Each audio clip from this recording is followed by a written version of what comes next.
কারণ বাংলার ছাত্র সমাজ, বাংলার জনগণ তাদেরকে খুঁজে নেবে ইনশাল্লাহ, বিচার আমরা খুঁজে নেব। এবং আমরা দেখতে পাচ্ছি ভারতের যত আধিপত্যবাদ আছে তা আমাদের প্রশাসনের বিভিন্ন আমলায় রন্ধে জড়িত আছে। আমরা চাই তাদেরকে খুঁজে তাদেরকে ছাড়াই করে ভারত পাঠিয়ে দেওয়া হোক। ভারত একটা আমাদের দেশে ভারতের যত আধিপত্য আছে তাদেরকে বিতাড়িত করে আমরা ভারত পাঠিয়ে দিতে চাই।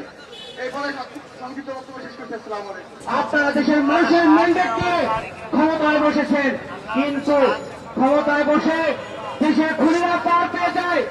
আপনারা শুধু দেশের বিচার ব্যবস্থাকে ধ্বংস করেন নাই, বরং এদেশের জঙ্গি সন্ত্রাসের বিচার না করে তাদেরকে আরো সামনে ভবিষ্যতে হত্যা উস্কানি দিয়ে যাচ্ছেন বারবার।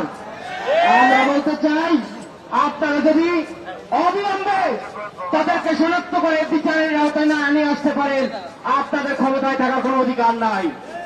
আপনারা অবিলম্বে পদত্যাগ করবেন এবং দেশ থেকে পালিয়ে যাবেন। আপনাদেরকে আমরা এই দেশে দেখতে চাই না।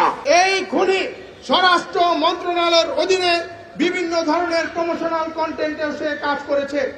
এই সামগ্রিক তথ্যগুলো আমাদের সামনে এটাই প্রতীয়মান করছে যে হাদি হত্যার সাথে এই রাষ্ট্রের অভ্যন্তরের কিছু শক্তি তারা ওতপ্রোতভাবে জড়িত রয়েছে। সরকারের এই নিশ্চুপ এবং নিশ্চলতা প্রমাণ করে কোন একটি বৃহৎ শক্তি হাদি হত্যার বিচারে বাধা হয়ে দাঁড়িয়েছে। আমরা ইন্টারিম সরকারকে বলতে চাই, রক্তের সাগরের উপরে আপনাকে আমরা চেয়ারে বসিয়েছি। হাদি হত্যার বিচার যদি না হয়, আবারও রক্তের বন্যা বইবে। সেই অন্ধকারের শক্তিকে আমরা প্রতিহত করব। হাদি হত্যার বিচার আমরা আদায় করে ছাড়বো ইনশাআল্লাহ।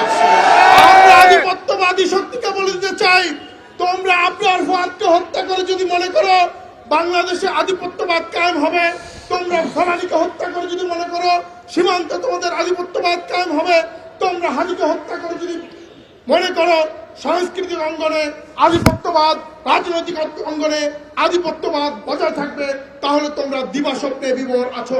যিনি সংগ্রাম করেছিলেন, আধিপত্যের বিরুদ্ধে যিনি কণ্ঠস্বর ছিলেন, আমাদের সকলের পরিচিত মুখ, বাংলার তাওহীদি জনতার কণ্ঠস্বর, আমাদের হাদি ভাই হত্যার এখনো পর্যন্ত আমরা সুষ্ঠু কোনো বিচারের কোনো কিছুই দেখতে পাচ্ছি না। আমরা হাদি ভাই হত্যার আসামিদের নাম প্রকাশ দেখছি, কিন্তু তাদেরকে কেন এখনো এই ইন্টারিম সরকার কেন এখনো গ্রেফতার করতে পারছে না? এর মাধ্যমে বোঝা যাচ্ছে এই ইন্টারিম অনেক দুর্বল। এবং প্রশাসনের ভাইদেরকে আমরা উদাত্ত আহ্বান করে বলবো এবং এই ইন্টারিম সরকারকে বলবো অনতিবিলম্বে অতি দ্রুত এই খুনিদেরকে আইনের আওতায় আনার জন্য। অন্যথায় বাংলার ছাত্র সমাজ এবং বাংলার এই আধিপত্যবাদ বিরোধী সকল শক্তি ঐক্যবদ্ধ এখন। এই শক্তি যখন ঝাঁপিয়ে পড়বে তখন এই ইন্টারিম সরকার এই খুনিদেরকে, এই হত্যাকারীদেরকে গ্রেফতার করতে বাধ্য হবে।